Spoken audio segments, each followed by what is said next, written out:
everyone. I'm Rory McGuire. I'm a professor and extension specialist at Virginia Tech, and I am for the soil because the soil is our future. We don't make any more of it. If you eat, you rely on soil.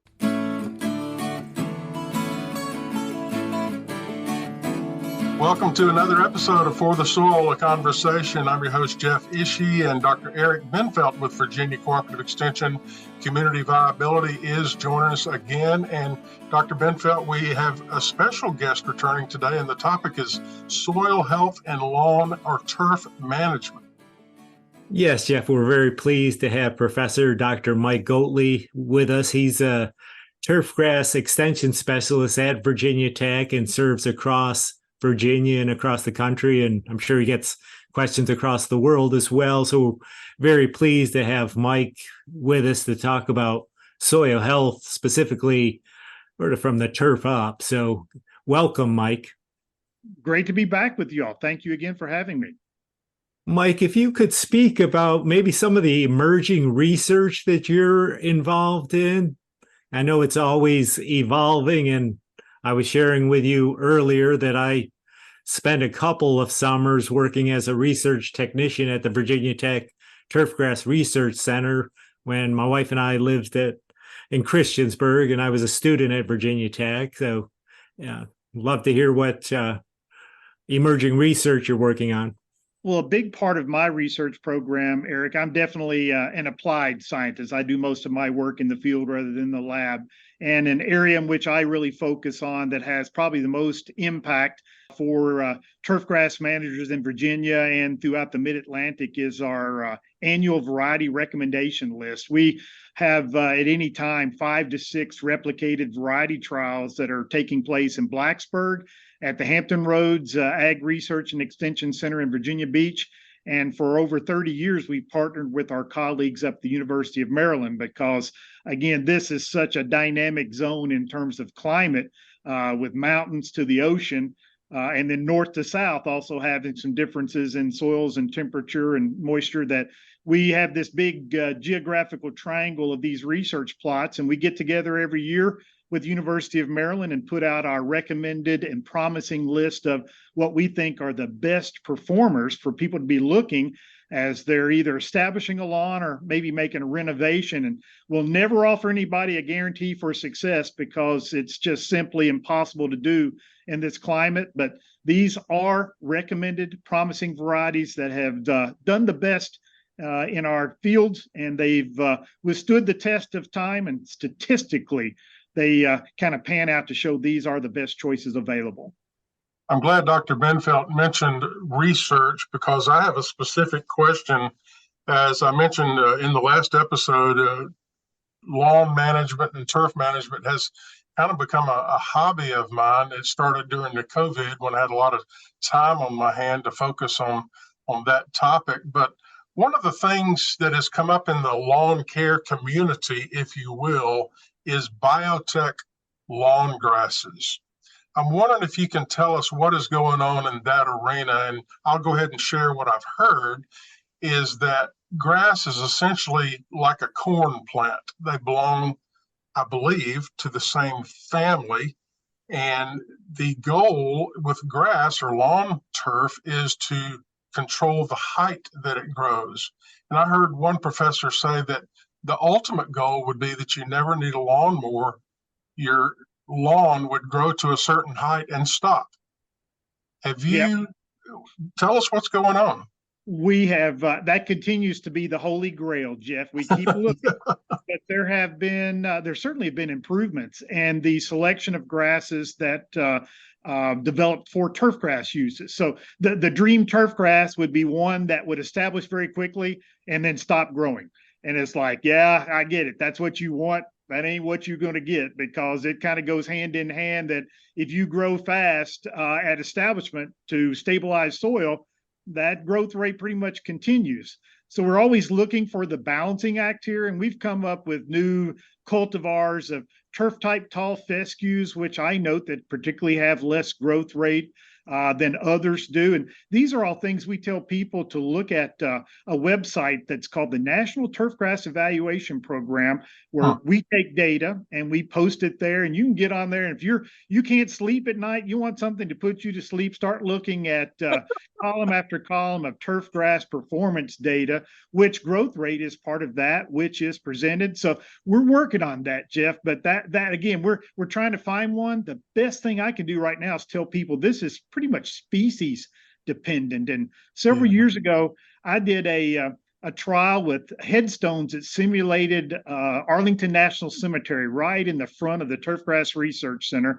And we had people thinking we were making anti-war statements. It was anti-abortion. I was being accused of all kinds of things. And I was like, no, it is a simulated cemetery with which we evaluated the growth rates on the basis of using the headstones that were made out of wood as our judgment of when we needed to mow the grass. And the winners were fine leaf fescues was the slowest growing cool season grass, and zoysia grass was the slowest growing warm season grass. And you say, there I go. Then the challenge gets to be, if you got a lot of traffic and they wear it down, now that works against you. So that's always that give and take that comes into managing turf. Is if you are slow growing, if you don't have a lot of traffic, I got some options for you. If you got kids or dogs, we're going to have to seek some other options. I understand that there is a biotech lawn turf that has come on the market recently. Is that correct? There are, as a matter of fact, there are multiple things in which they are looking, they're introducing genes in terms of tolerance to specific pests that are in the environment. We've had kind of give and take with things that were Roundup resistant turf grasses like we see in the ag world.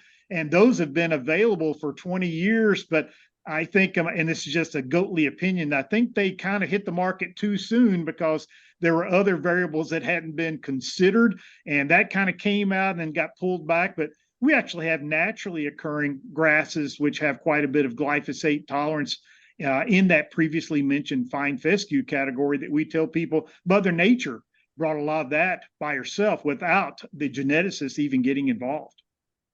Mike, I know in our last episode, we had touched briefly on the issue of mowing deck and cutting height. And, I just wanted to go back to that to talk about soil health and drought tolerance, but maybe specifically like what's happening to the plant by doing that. And I'll just give you a little bit of context.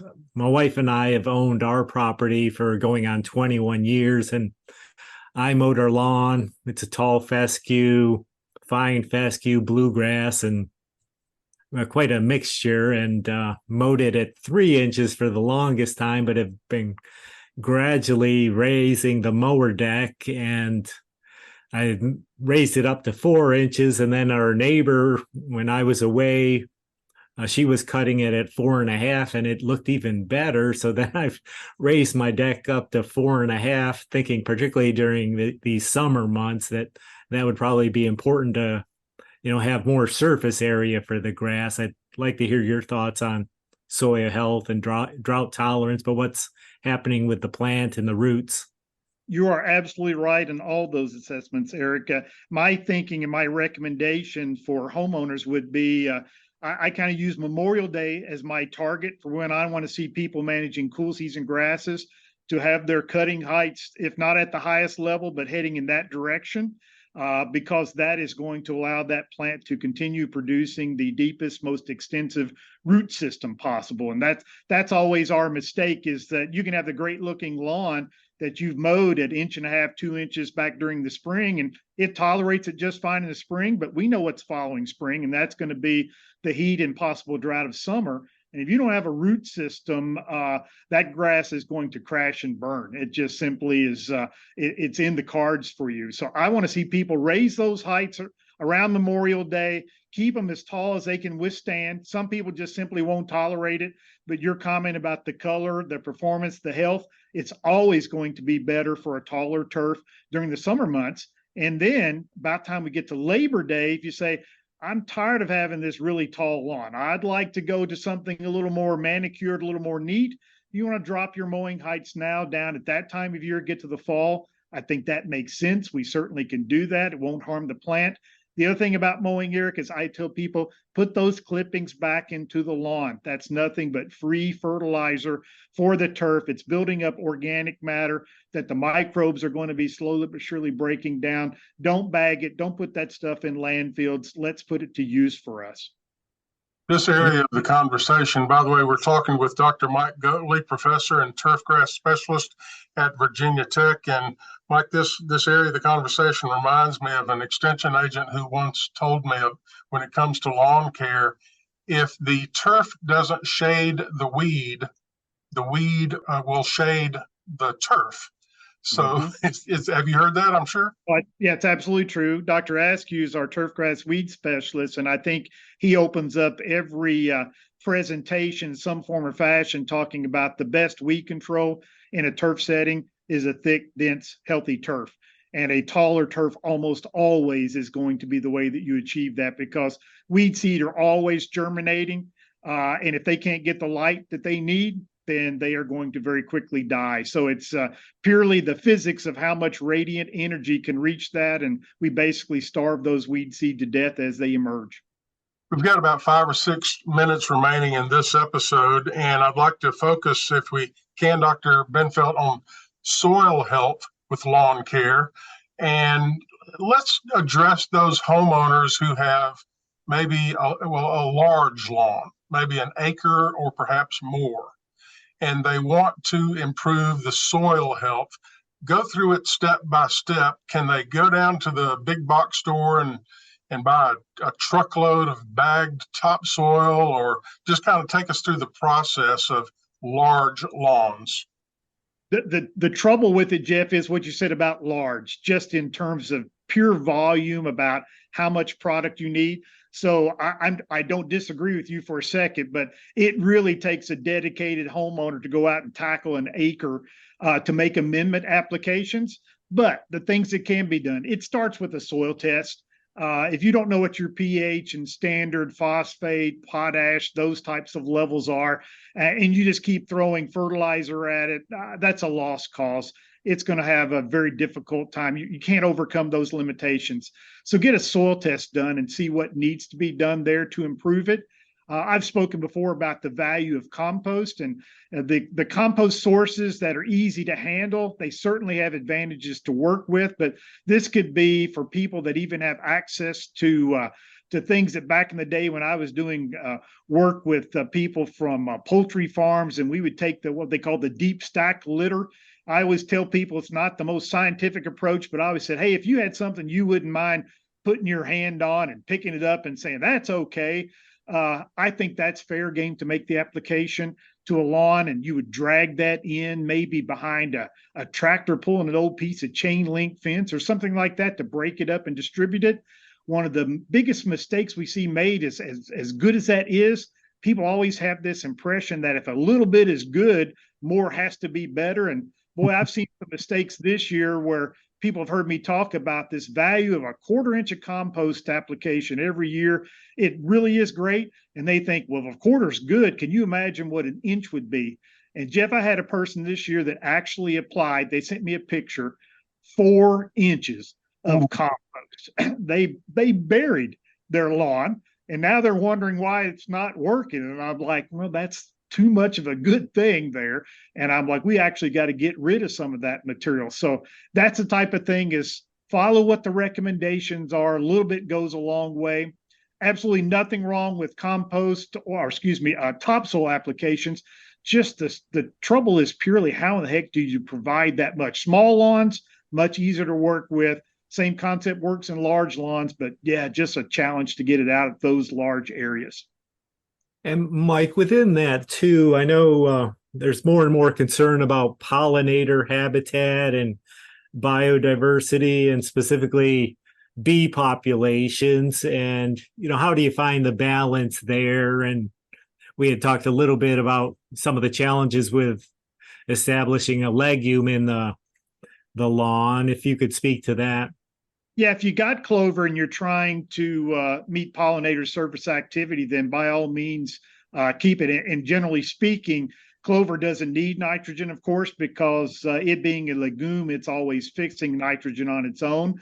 So if you would grow clover, my thinking would be you're kind of satisfied living with a lower input lawn that's serving the pollinators. I also tell people, keep in mind the value of your perennial beds, your annual beds, and what they can do. And a really cool research project that's been going on now for 5 years that involves pollinators in plants in a different way is I was only a very small part, kind of participated in the initial part, but Dr. Askew and I put in a trial in which we planted bulbs under sod with the intent of in the spring, when you've got crocus and you've got daffodils and early emerging lilies that all come up in your lawn, and we're not mowing the lawn at that time. And so all these early season plants that have beautiful flowers show up, give you and the neighbors something to talk about is look what's going on there. And then when it comes time to mow, they've done their thing and they've done their blooming. Now you'll just start maintaining them, the turf as a regular lawn, cutting it as you see fit. It's been a really cool trial to watch, and it no doubt has served pollinator beneficially in the spring. And again, giving people something to talk about, some color that was added to an otherwise pretty much green landscape. And Mike, if people were interested in that research and maybe a photo or two, where might they go to find that? They'd find that at one of our Virginia Cooperative Extension websites. We in particular have a Turfgrass webpage, which continues to expand. We just basically updated last year. We're continuing to grow that. And if they will type in something about Virginia Tech turfgrass, I'm sure they're going to get way more stuff than they probably want to see. But we would be very pleased for them to take a look at what we've got, then sending those questions they have, either through their county office, or if they really get specific, then we're going to point them to one of the specialists, which would be me and my colleagues in particular on campus. I suspect we have a lot of listeners that would like to observe and to improve their soil health in their lawns. It does so much, and lawns are so important in the overall environment. We have probably the biggest crop in Virginia is lawn turf. I think you're right. And again, it's another alternative way of looking at it, but it truly is a crop, just not one that's as a production angle. It more or less is for environmental services that we take for granted, and then the aesthetics for most of us as a lawn. Well, it certainly has been a pleasure having you on both episodes of For the Soil, a Conversation. Our special guest has been Dr. Mike Goatley, professor and turfgrass specialist at Virginia Tech. And thank you so much, Dr. Goatley, for being on. And Eric Bendfeldt, also thank you. You're welcome, Jeff, and always good to catch up with you, Mike. Thank you all for having me. I really appreciate it. For the Soil, a Conversation is made possible with funding support from the National Fish and Wildlife Foundation and the Agua Fund. Other partners include the USDA's Natural Resources Conservation Service, Virginia Cooperative Extension, Virginia State University, Virginia Department of Conservation and Recreation, and partners of the Virginia Soil Health Coalition. Views expressed on this podcast are those of each individual guest. To download a copy of this or any other episode, visit the website forthesoil.org. If you have a specific question about soil health, call your local extension office, contact your local USDA service center, or a Soil and Water Conservation District office. Music used during today's program is provided courtesy of the Flip Charts. All rights reserved. For the Soil, a Conversation is produced by On the Farm Radio in collaboration with Virginia Tech. I'm your host, Jeff Ishee.